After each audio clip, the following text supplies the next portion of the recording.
Oh, great. Lewis is back. Did you miss me? Oh, whoa. That happened quite fast. Boom. We did miss you, Lewis.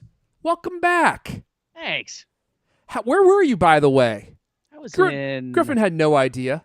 What? What a bad where I friend. was? Yeah, I asked him where you went, and he's like, I don't know. I'm like, you didn't think to ask? Chicago and Oh. Kenosha, Wisconsin.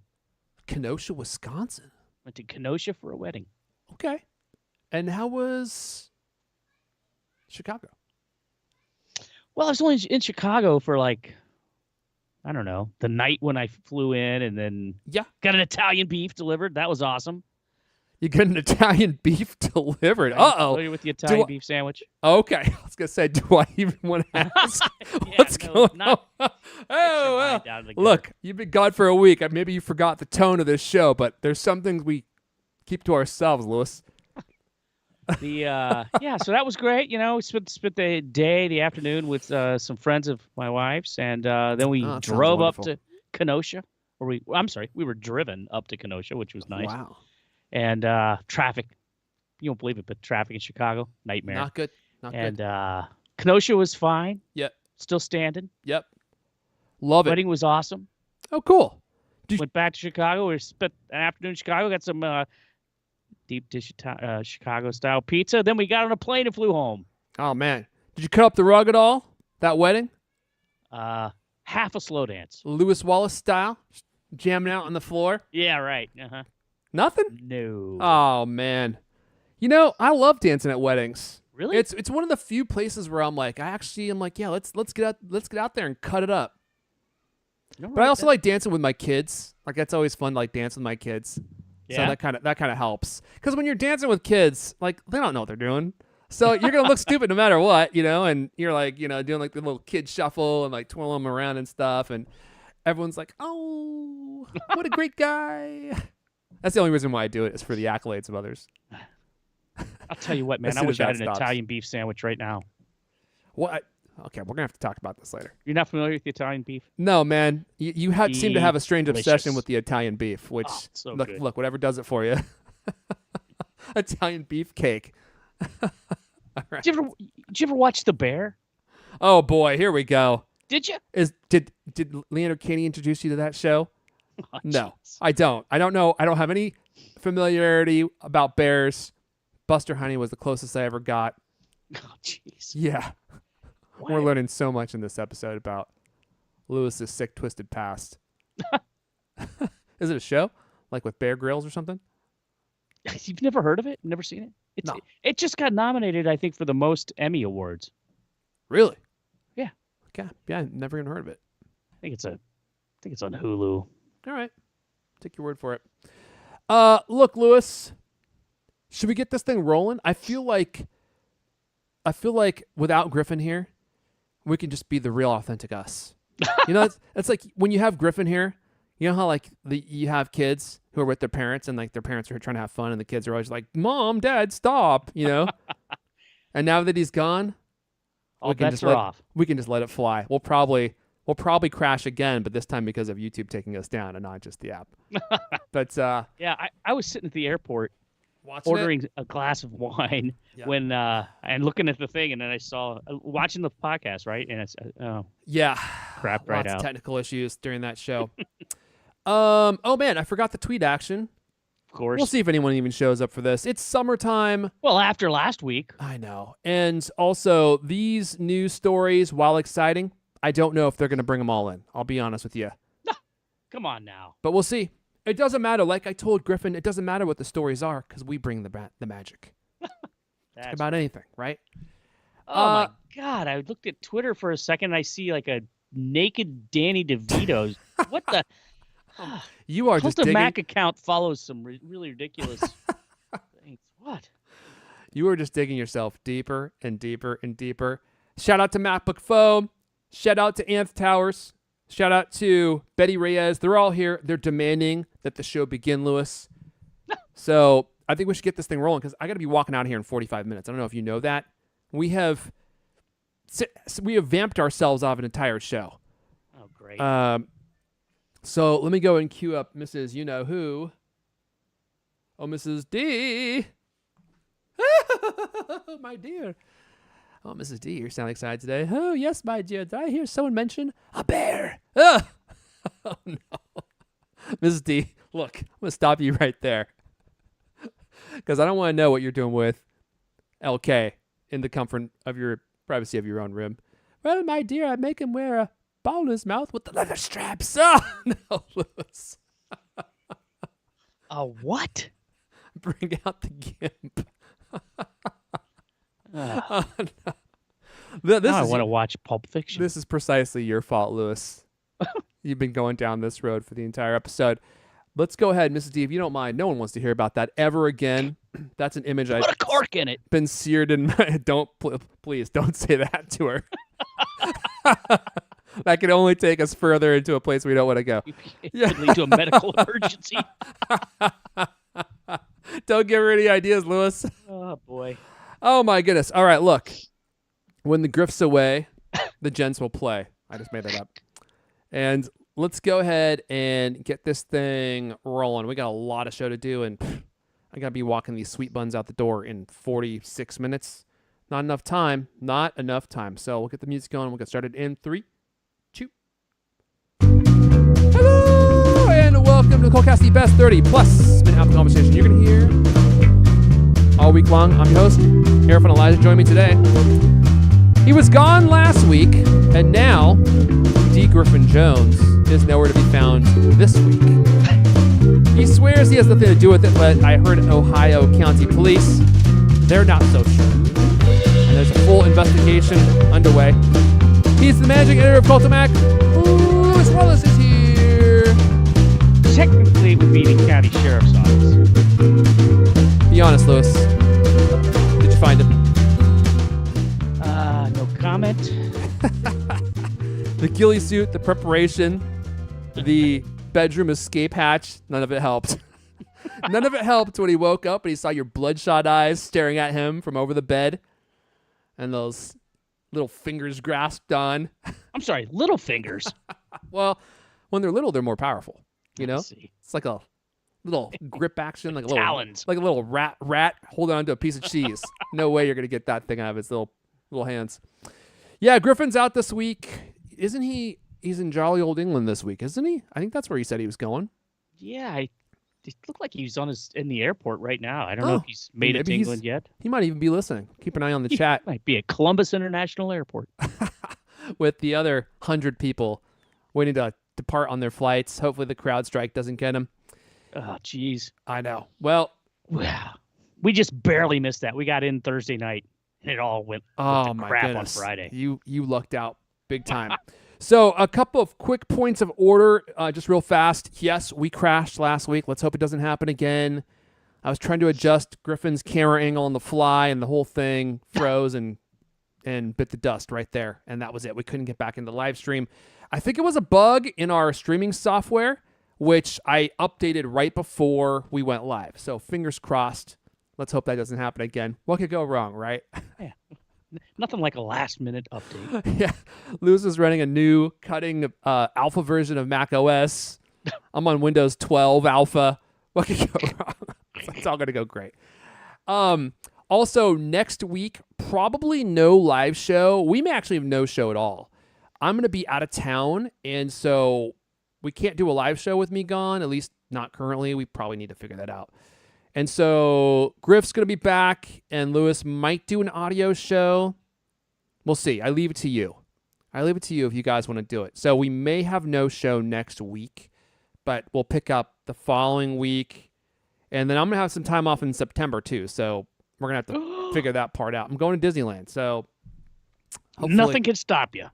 Nothing can stop me now. I'm going to have a good time, having a ball. So we'll see what happens. But just wanted to give you a heads up. All right, we got a lot of stuff to talk about. I should probably get into it. We're talking about Apple's new iPhone 17 Slim. We got a lot of new details we're going to cover. You know, if I didn't see these details coming from this source, I'm not even sure I would believe this is a real thing. But I think that this is actually going to happen. This seems like an oddball device to me, but the source is pretty rock solid, and we've got some specs here to cover. I'm also not totally convinced that this new slim model phone is not going to be the rumored and incoming iPhone folding iPhone. You know, like this formula just sounds like it would be the perfect formula for a folding phone. And I kind of wonder if these two stories are actually interconnected, but we have some updates there as well. We've got a new iPhone SE coming down the pipe, which Lewis is going to tell us about. This is going to be, I know it's always the best one every time they release a new one, but I think specs-wise, this is going to be the absolute biggest, best iPhone SE that's ever been released. We got a pretty fun Apple TV Plus story. You know, they're spending all this money on all these shows, and they're pulling in all these A-list actors, and it's hilarious because I think they're finally starting to ask the question, are we spending too much money on all this stuff? And now they're thinking about pulling back, which is funny because that's what all the other streaming networks have done, and Apple was just going, you know, they're going ham. And finally, I think they're starting to ask if all this investment has been worth it or if they should be spending less. And then, of course, there's a big story out this week about what's going on with Redbox, that service that used to rent DVDs at those big red boxes and then also sold digital movies. They are, it seems, on the verge of going under. And a lot of people, in fact, I think all people who had purchased digital movies from Redbox all lost access to all the digital movies that they've purchased. This is the second time that we have seen something like this happen. The first time being with Sony, which I think after all the public outrage didn't end up happening. But the question is a pervasive one. Like, is your digital movie library actually yours? Or is it just a long-term rental? And I think that the question might disturb you, or the answer might disturb you. In fact, the question and the answer might disturb you. I don't know. I'm not you. But I'll tell you what won't disturb you. You ready for this, Lewis? What a twist. I'm too good at this, Lewis. What won't disturb you is our sponsor, 1Password. Oh, you've heard about them, Lewis. I know that you have. Tired Absolutely. of reusing the same passwords all over the place, getting hacked. Well, 1Password does more than just consumer products. And imagine this, if you would, Lewis, this scenario. Your company's security. It's like the quad at a college campus. There are nice brick pathways between your buildings. There are all these company-owned devices. Those are the nice brick paths. The IT-approved apps. The managed employee identities. Doesn't that just make you feel good? And then there are the paths that people actually use. Those are the shortcuts worn through the grass fields between the paths and are the straightest lines from point A to point B. Those are the seedier paths that unscrupulous people like Lewis Wallace probably use. They're not trying to march down those nice brick paths. And those grass pathways, those worn pathways, those are the unmanaged devices, the shadow IT apps, the non-employee identities like contractors. Now, most security tools out there only work on those nice, happy brick paths, Lewis. But as you know, being somewhat of a security expert yourself, a lot of the security problems take place on the shortcuts. That's where your problems lie. 1Password Extended Access Management is the first security solution that brings all these unmanaged devices, apps, and identities under your control. It ensures that every user credential is strong and protected, every device is known and healthy, and every app is visible. Imagine that, Lewis. Full and utter control, just like what you've been trying to implement in the Cult Mac writer's room. Sounds intoxicating. I know. Sends a chill up the leg, doesn't it? 1Password Extended Access Management solves the problems that traditional IAM and MDM can't touch. It's security for the way we work today. And it's available now to companies with Okta and coming later this year to Google Workspace and Microsoft Entra. Check it out at 1password.com/product/XAM. That's the letters XAM. That's 1password.com/product/XAM. Thank you to 1Password for supporting this episode. Let's dive right in, Lewis.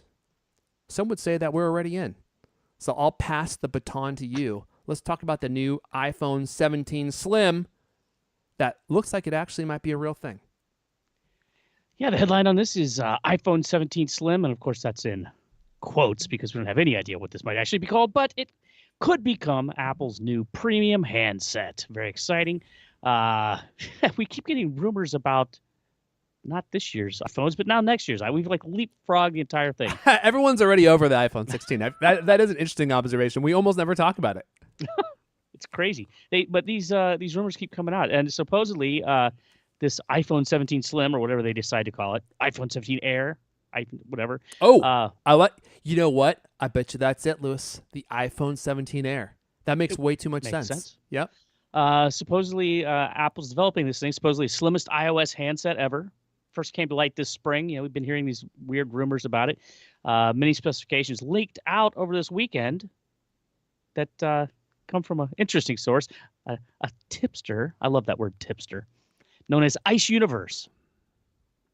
You familiar with Ice Universe's body of work? I know that person has gotten some stories right, but not a good pseudonym to inspire confidence. It does not inspire that much confidence. It'd be cooler if he was like Iceman.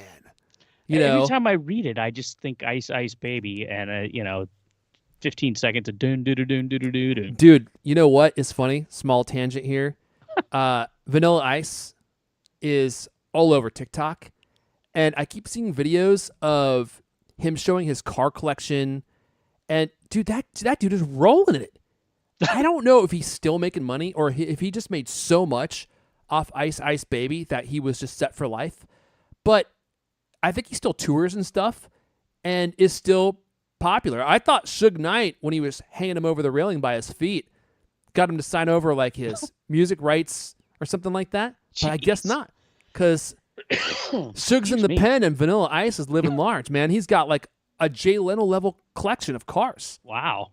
I mean, beautiful, expensive, fully restored automobiles. And he loves talking about them. Anyway, back to the story. Interesting. That was an unexpected tangent. Anyway, so all this stuff comes from Ice Universe. Trimmed down iPhone reportedly will include a 6.65-inch OLED screen. Larger than blah, blah, blah. Supposedly the normal one is going to have a 6.27-inch. It's larger than that, smaller than the 6.86-inch screen in the iPhone 17 Pro Max. I don't. Why am I even discussing it? Anyway, in between size, Goldilocks, you might say. Yep. All these phones are supposed to have 120 hertz ProMotion screens, which are awesome. So this is where it gets interesting. Slim handset won't offer the 48 megapixel camera going into the other 2025 models, probably because the camera will be too thick. So it's got a less good camera. And aside from being significantly sleeker than its predecessors, the outstanding feature of the iPhone 17 Slim will be its price tag. Supposedly $1,299. That's $100 above the projected cost of the iPhone 17 Pro Max. So it's more expensive, slimmer, but less powerful, and less camera. So this all sounded weird, but then this came out over the weekend, right? Then yesterday, we get kind of backing this up, a post from Ming-Chi Kuo, the Apple whisperer, who's almost never wrong. The one and only? Okay. So he comes out and he says the Ultra Slim model is not positioned to replace the iPhone Plus. Instead, Apple is exploring new design trends beyond the existing iPhone lineup, which sounds kind of exciting since it's been, 4 years of same old, same old. Kuo says it's going to focus on design over hardware specifications. It will emphasize innovative form factor design rather than competing on hardware specs like the processor or camera. And so then he rattles off some specs about this thing. Screen size approximately 6.6 inches, which tracks with what Ice Universe said. Screen resolution 2740 by 1260. I don't even ever pay attention to any of that, right? All the screens look great to me. Let's see. Processor A19 chip. Well, the higher-end iPhone Pros are going to get the A19 Pro, so it's going to have a less good processor. But higher price. Yep. Dynamic island area. Everybody's curious about this, right? And the answer is similar to current models, which is completely pointless detail. This is weird, though. Metal frame. He says it's going to have a titanium aluminum alloy metal frame with a lower percentage of titanium than the current Pro and Pro Max metal frames, with other iPhone 17 models using aluminum metal frames. Interesting. 5G chip, he says it's going to have Apple's in-house 5G chip, which we've heard on again, off again rumors about. And here's the craziest one. It's camera, single rear camera, wide camera. Yeah, that is an odd detail. And if the phone's going to be super slim, I can understand that. But the fact that the phone has a higher price but is less powerful with a camera that, at least from what we've seen so far, is not going to be nearly as capable as the pro level phones is a real chin scratcher. Yeah, nutty, huh? Yeah. And one thing I didn't mention, so I said it's not going to replace the Plus, but he in his thing he actually says the Plus model currently accounts for only 5-10% of total iPhone shipments. So Apple's going to discontinue the 17 Plus, and so the Slim isn't going to be positioned as a replacement for that, or it's not another iteration of that. It's a whole different thing. It's very odd.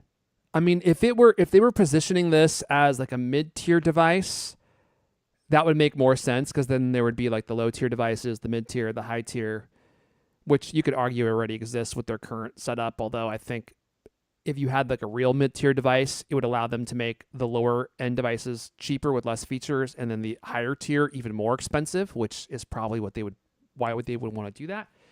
But to have a phone that's less capable and its main selling point is that it's super slim. Okay, chat, tell me, is anyone interested in this?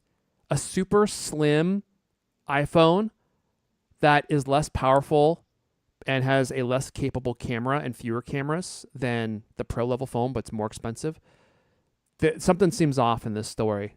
And the only reason I said I feel like this is actually credible is because Ming Chi Kuo is weighing in on it. And if I may, were there any other details about this, Louis? That's this basically Okay. everything. This ties into our next story about the folding iPhone. Let's see here. I'm getting ahead of myself here, but I think that's actually might slot in. So we've talked about a folding iPhone before, and I'm kind of wondering if this folding iPhone and this iPhone 17 Slim story are actually the same one. Now, the folding iPhone, all one and the same, Louis. Rumors. It's like a Reese's cup of rumors. Oh, wow. What an analogy. Yeah, so having something that's just purely slim for a higher price that's lower spec does not make sense to me. But if the reason that it's slim is because it folds, now it makes sense. Now it's new and novel. Now, as the rumor goes, Apple is reportedly moving ahead with making an iPhone with a folding screen. It was multiple unconfirmed reports sent on Tuesday. But they're saying that it would not hit the market until 2026. So I'm wondering if, and this is according to the information, which has gotten a ton of stories right before, but I'm wondering if the release date is wrong. And they are working on a folding phone, and the iPhone 17 Slim is actually that phone, because they're obviously going to have to make the iPhone much slimmer in order for it to fold.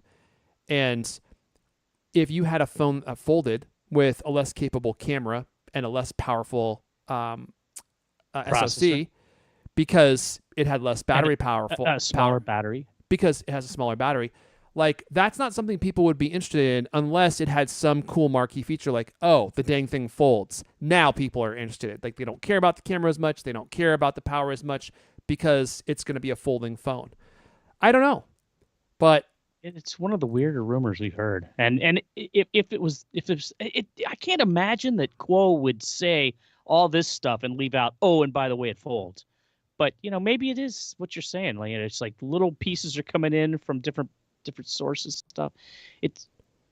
I've never understood how they would charge the most money for the one with the lesser camera and a lesser processor, just because it's slightly thin. Well, I guess a lot thinner, maybe.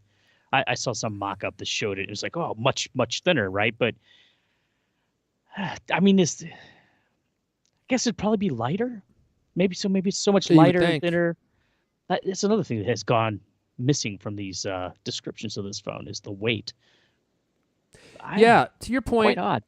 If it is, I guess in my mind, I'm thinking about it being like marginally thinner, which wouldn't be a big selling point. But what if it was like half the thickness? I forget what the actual spec was. Then actually that would kind of make sense, and maybe that's a step towards the folding phone. So they make it thinner next year, and then the year after that, they make a larger version with a hinge in the middle because they've already got the thinness locked in.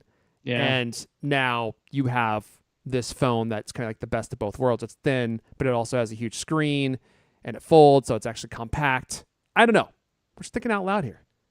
Yeah, it's a hard one to kind of place your money and bet on, right? It's like I just don't. I can't imagine that would be a huge seller. I mean, the Pro Max sells great every year because it's got all the best features. And it's Right. gonna be a hard sell. Like, oh yeah, this one's not nearly as capable as that one that costs less. I mean, there's got to be something else, right? There just has to be something else. I mean, maybe it shoots lasers or something. It doubles as a taser. I mean, it has to do something. No, that's a phone. That's a phone I'd sign up for. Doubles as a taser. The Fry phone. I remember when I was first reporting for Cultamac, we went to CES, and I did a story on the Taser booth, and I had my camera there, and they were doing live taserings of people. You know, like you had to volunteer. Did you step up? No. Are you crazy? But That might explain the hairdo. There was this one guy. Watch it, Lewis. Watch it. You're walking on dangerous ground, Lewis. There was this one guy who stepped up, and he's like, I'll do it. I'm not afraid. And so I positioned myself in like the perfect location and set up my camera like right in front of him so that I was taking high-speed images as he got tased and like hit the deck, you know, because that thing drops you fast. And, you know, he was okay. I mean, he was a younger person, and he came out of it fine. He was a little shook up, but he had a great attitude about it. And so I kind of posted this light-hearted piece on Cultamac about the whole ordeal. And some people were ready to tear me limb from limb, Lewis. They couldn't. Why? Because they considered like the taser to be like this barbaric instrument, and maybe it is, but he seemed like he was fine. And look, barbaric. I don't want to get tased, but if you give me the option of being tased or shot, I know which one I'm picking, you know? And like, so the taser position, I think at that time, not that I'm selling tasers here. I've never even used one. But the position it's like, you know, it's a non-lethal form of self-protection, and they were just giving examples, which if you think about it, it's kind of an awesome premise for a booth, like come watch people get tased in real time. But that story, people were not happy, Lewis. People were not still happy. live on the site? It probably is, actually. Yeah. Search it out. Search CES Taser on Cultamac. And I think actually the story was pretty popular. I got some pretty epic pics of that guy going down, you know? I was like, you know, like every step of the way. He was going for the deck. We should bring it up. Is it on there? Did you turn it into a GIF? Let's see here. I probably could. CES Cult of Mac I'm not Taser. seeing it, of course. Might have got CES 23 Cult of Mac's pick of the best. Was that the year? Ah, I found it, dude. I'm too good. Oh, really? Look at that pic. Most entertaining booth. Taser shocks consumers with product lineup. Look at that guy's face. That's a pretty good picture. I think I've got him going all the way down. Oh man. Oh yeah, there he is before. Look at how happy them up. Yeah. For those of you listening, there's like a bunch of pictures before he got tased. He's like smiling for the camera, right? He's ready to go. Oh my god. Look at that one, man. He's getting his prostate exam. Oh my goodness. That is the Now I want to emphasize he was a super good sport, and he was totally fine afterwards. You know, like great looks on his face. Yeah. What is that hairdo called? It's called the 2011 crop top, Lewis. I don't know. The pointy, the unicorn. I'm posting this in the chat. Oh, we had to put this in the show notes. Oh, for sure. I'll put this in the show notes for sure. That's hilarious, man. That this is 2011. Wow. That this story came out. Two darn good picks. All right, look, we got 23 minutes left here, Lewis, and we got a whole lot of show to get through, but I do want to take a brief moment and thank our sponsor, Notion, for supporting us. Notion is a place where any team can write, plan, organize, and rediscover the joy of play. It's a workspace designed not just for making progress, but for getting inspired. Oh my goodness, if only you all knew the power of AI. And Notion's AI can do all sorts of stuff for you. If you haven't used it before, hopefully you'll try it out. Notion.com/cultcast. Meetings have summaries. Docs find themselves. And every question has an answer. Notion AI turns knowledge into action. From summarizing meeting notes and automatically generating action items to getting answers to any question in seconds. If you can think it, you can make it. Let me just give you an example, man. I'm using AI for all sorts of stuff now. For like meeting notes especially, I use it for just summarizing transcripts. And I've actually taken this a step further. I should say. Thank you. Movie with Sean Connery. And I can't remember the name of the movie where they talk about that word. But if you ever want to supercharge your learning, sign up for Notion. Okay. It's free. And you can go to a YouTube page or a video where you're trying to learn something, copy the transcript, paste it into Notion, and have it summarize it for you. And in 10 seconds, you'll have every single point of that whole 20-minute video in your notes forever. It is an absolutely insane tool for productivity, for learning, and it's Apple Notes supercharged, way more features than you'll probably ever see in a simple note-taking app because it has the power of AI. And you can use Notion for far more than just summarizing and for, generative AI content, writing copy on your behalf, which we've used on the show before as an example. And it wrote a terrific summary of what the CultCast is and who we are. We were shocked by how good it was. But it also has project management features built in, so you can create a Kanban board, assign tasks to people, make sure that you're staying organized, and use it in a team environment to make sure that your project is heading in the right direction. This may shock you, Lewis. I'm not naturally an organized person, but I have to be organized. In my line of work and all the things I have to get done, I have to force myself to be organized, and a great note-taking app like Notion with all the AI capabilities is one of the best ways to do that. So if you're ready, if I've convinced you to get your life in order and you're ready to try Notion for free when you go to notion.com/cultcast. That's all lowercase letters, notion.com/cultcast, and start turning your ideas into action. And when you use our link, you're supporting our show, which we appreciate, notion.com/cultcast. Okay. Where are we going next, Lewis? This show is a meandering adventure full of wonder. Are we going back up the page to the iPhone 17 Oh yeah, camera? okay. Let me at least mention this story. So, talking more about the iPhone 17. iPhone 17 camera could get DSLR-like variable aperture. We really should be saying mirrorless because no one uses DSLRs anymore, Lewis. They're all mirrorless now. Is that true? Yes, a DSLR single lens reflex is what it means, and the lens is what shot the image from the camera up until the part that you view with your eye.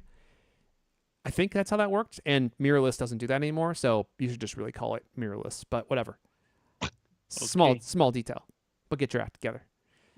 I actually have to admit that I did not know that current iPhones did not have variable apertures. They might just be fixed, which was news to me. And apparently iPhone 17, according to the information, is going to get a mechanically controlled variable aperture for at least one iPhone 17 model, which would, of course, allow the aperture to open and close, which means you could control the depth of field, which is really useful in a lot of scenarios. Like, when you get the camera really close to your face, if you have a wide open aperture, then everything behind you is blurry. Well, if you want that to not be blurry, then you need to be able to control the aperture and make it smaller.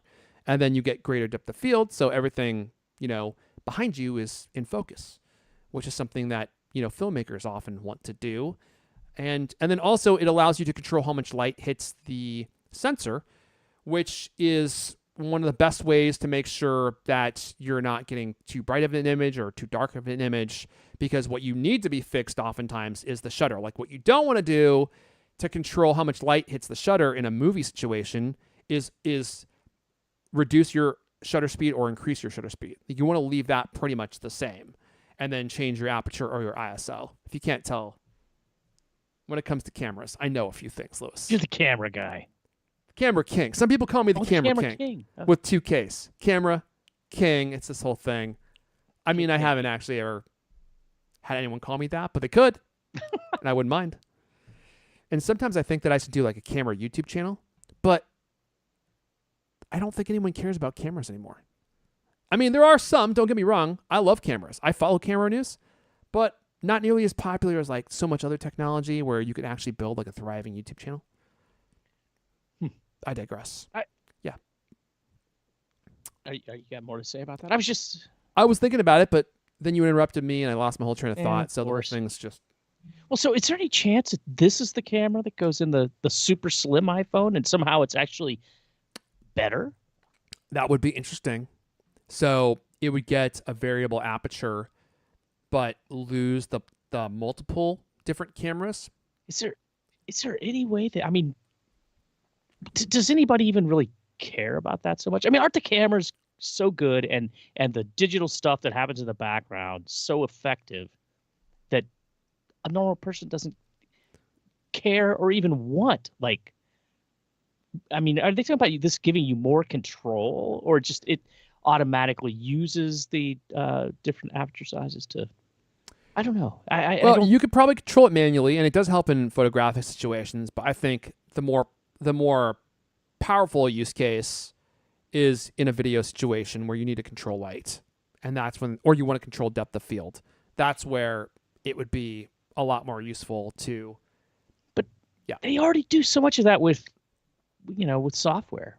That's true. The portrait mode stuff and that's computational HDR. That's mimicking the different apertures. Yeah. Yeah, and so that it's just weird. It's like making it more complicated to do things it already does pretty well with software. I would assume that there would be more failures with an aperture that's shrinking and expanding all the time. Now, the one thing that the current iPhones can't do is make your background more visible and expand the depth of field. The software can add a blurry effect, which mimics a small depth of field, but they cannot reverse that. So if you get your phone close to your face and the background is slightly blurred, I'd have to check it out because I'm not even sure how blurry it is when you get the iPhone close to your face, or the camera close to an object. The adjustable aperture would allow you to have a much wider depth of field, so everything would be in focus all the time. And I don't think that's something that current iPhones could do. So there is a use case for it, I think. But, I mean, how much would normal people actually want this feature?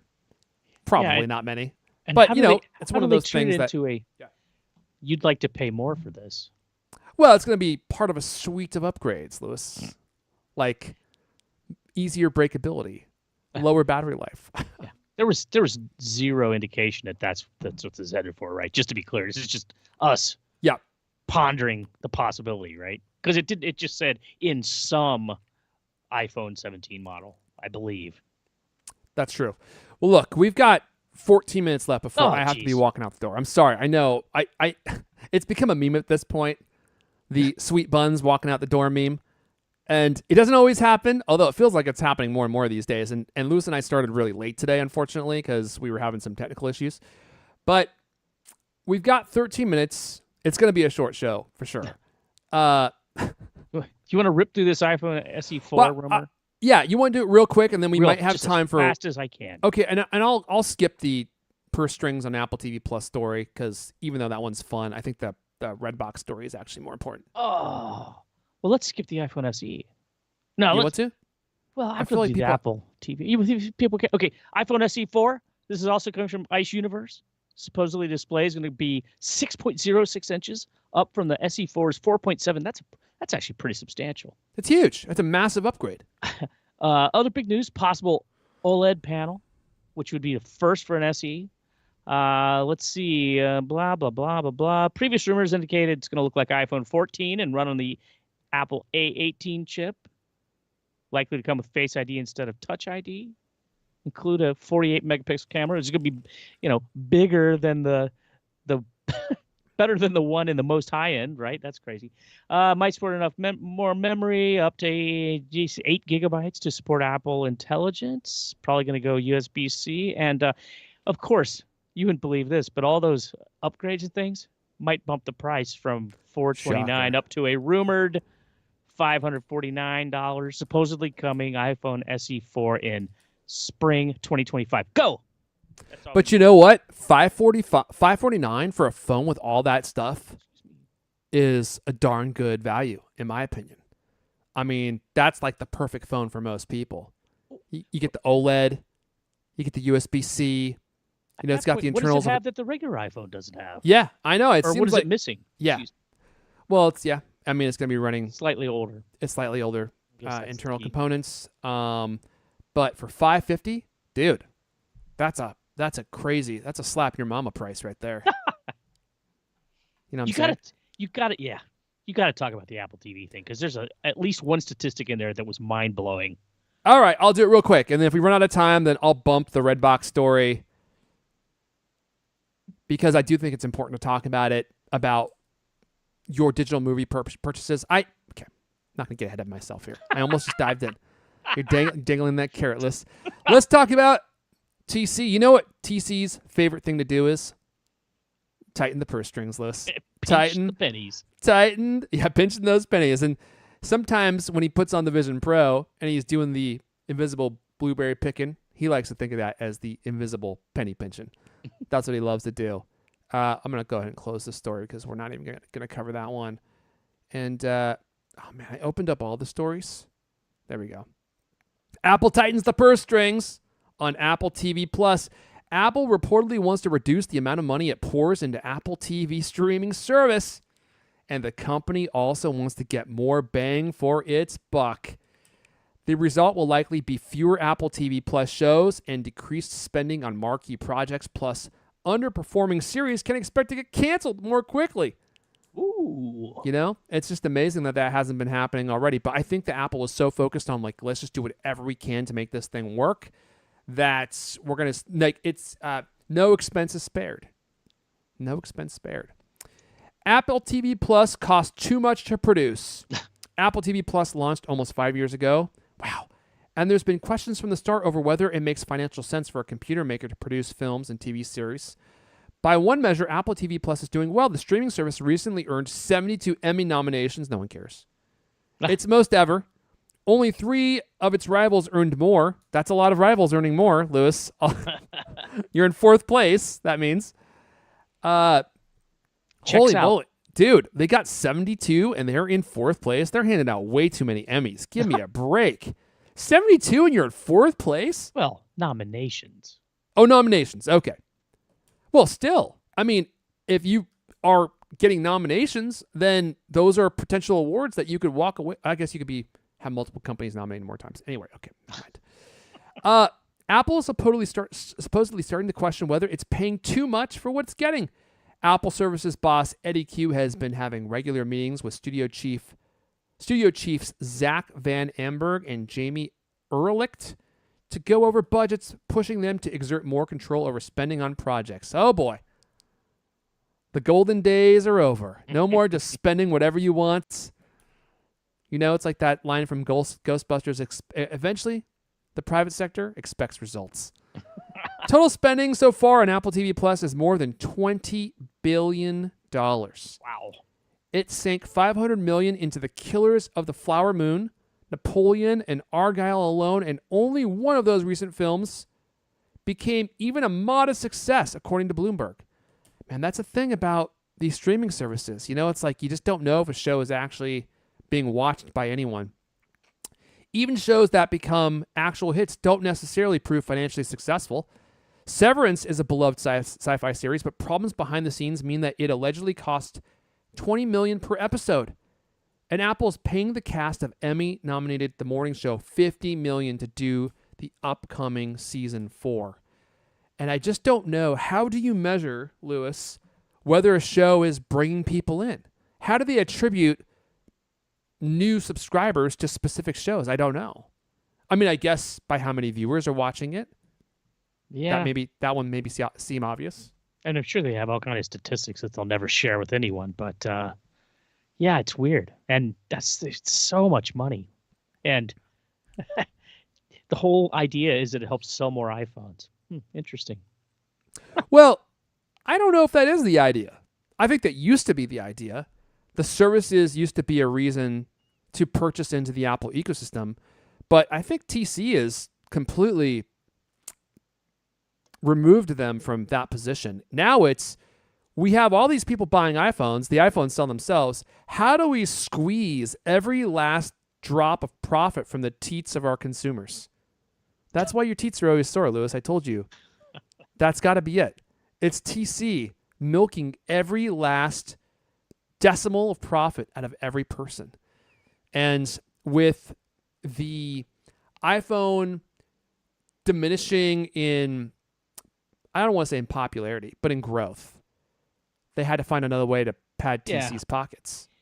But it's like week after week, we run a story about, this TV show or movie or one or another on Apple TV Plus is, at the top of the charts, according to, not Nielsen, because they apparently they don't cover like streaming on all devices. But, like every week there's an Apple TV Plus show that's like the most watched or one of the most watched on streaming, according to some of these people who, come up with numbers from God knows where. Tim Cook's rumor machine. No, they measure things differently than Nielsen, but anyway. Yeah, although I think Nielsen more recently started tracking how many people are watching streaming shows, because for a long time they didn't. It was a complete black box. Because, Netflix doesn't want people to know their metrics. Those are private. Same with Apple. And there's all sorts of ways to spin how popular a show is, right? It's like you've heard companies say, this is the most streaming we've ever had on a second Tuesday in a leap year to our knowledge. It's like, wow, it makes a show sound like it's popular. And then you find out the show's canceled for season 2 because everyone hated it. There's all sorts of ways that they spin stuff to get to keep their stock price up and create like this perception that a show is more popular so that people go and watch it, because no one wants to watch a loser show. It's so difficult these days to just break through, but and it's, it's so fragmented. Yeah. Well, look, I could talk about this story all day, but you know what? That's a lie, because my day is over. I have to go. So we got to go ahead and wrap it up there. Redbox delay. We can't do the Redbox. We'll have to do that one next week, and hopefully you'll be back next week with a new show, which I won't be there for. So probably not even next week, Lewis, but maybe the week after. Double delay. Or maybe I'll record a segment and off topic. There you go. Maybe we can do an off topic. It is off topic. Yeah, we should do an off topic. Maybe we should make that the off topic. Okay. Problem solved. And if people want to support, that was easy. Off topic, support.thecultcast.com, support.thecultcast.com. Thanks for forking it over. I want to give a shout out to N in the very exclusive Cult Club for forking it over. We appreciate everyone who's supporting us there. You guys make the magic happen, and we really appreciate that. We're going to go ahead and wrap it up there. That's all the CultCast we have for you guys this week, but you can come hang out with us in the Cult Club, support.thecultcast.com.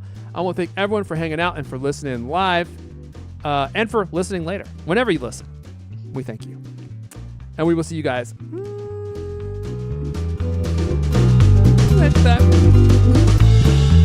Man, I think Griffin would be proud. Sure.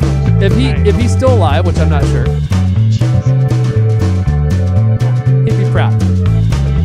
And if he's not, Lewis, if you took him out, well, we're happy about everything, right? Even ones that listen at 1.5 speed. Absolutely. I like them more because that means they can get through more episodes. Listen on 2x speed. Or set it on 3x and don't even listen. Chipmunk style. Just keep getting through the episodes. We need every click. All right, everyone.